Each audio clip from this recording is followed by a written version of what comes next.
Nous sommes dans le Marais, un quartier qui nous offre beaucoup de richesses de toutes les époques. J'ai choisi le Moyen-Âge pour cette conférence, pour partir à la recherche des vestiges et de l'histoire de cette époque. Derrière moi, l'hôtel de Clisson. Olivier de Clisson a fait construire cet hôtel en 1376. Nous sommes en plein Moyen-Âge et cette porte, la porte de cet hôtel, en a toutes les caractéristiques. La porte ogivale et 2 tours en encorbellement qui dépassent sur la rue pour la surveillance et les toits en poivrière. Vous voyez que cette porte est fortifiée. En fait, tout l'hôtel était fortifié. Et j'explique dans cette conférence pourquoi Olivier de Clisson a dû fortifier son hôtel parisien. Cette porte est l'unique témoin de l'architecture civile du XIVe siècle. Il est vrai que pendant très longtemps, les démolisseurs et l'outrage du temps ont supprimé beaucoup de bâtiments médiévaux. Les démolisseurs,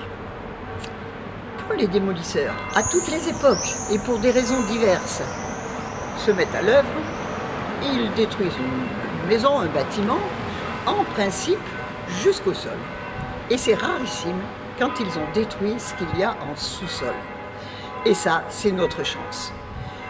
Je pourrais vous montrer, lors de cette conférence, un de ces sous-sols pour admirer le travail de ces extraordinaires bâtisseurs. Mais bien sûr, vous avez compris qu'il y en a beaucoup dans Paris, puisque ça n'a pas été détruit. Et donc, on ne peut pas tout faire dans une seule conférence, mais je vous donnerai des pistes pour aller les voir vous-même. Lors de cette promenade, nous allons être plongés dans l'ambiance médiévale, grâce aux noms des rues.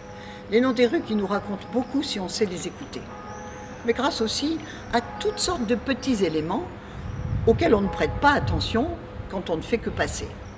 Et bien sûr, grâce aux maisons ou aux bâtiments qui nous restent et qui ont été restaurés.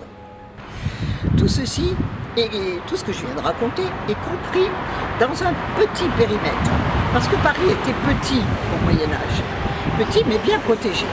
Et vous connaissez certainement l'enceinte de Philippe Auguste. Cette enceinte date de 1200. Et elle était très puissante, très épaisse. Voilà pourquoi on en a des vestiges. Parce qu'en fait, très souvent, on adossait des maisons à ce gros mur. Ça servait de 4e mur. Et bien entendu, on ne le détruisait plus. Mais savez-vous qu'il y avait 2 autres enceintes médiévales? Une avant celle-ci et une après. Alors, si vous souhaitez venir suivre cette conférence sur le Marais médiéval, je vous raconterai tout ça.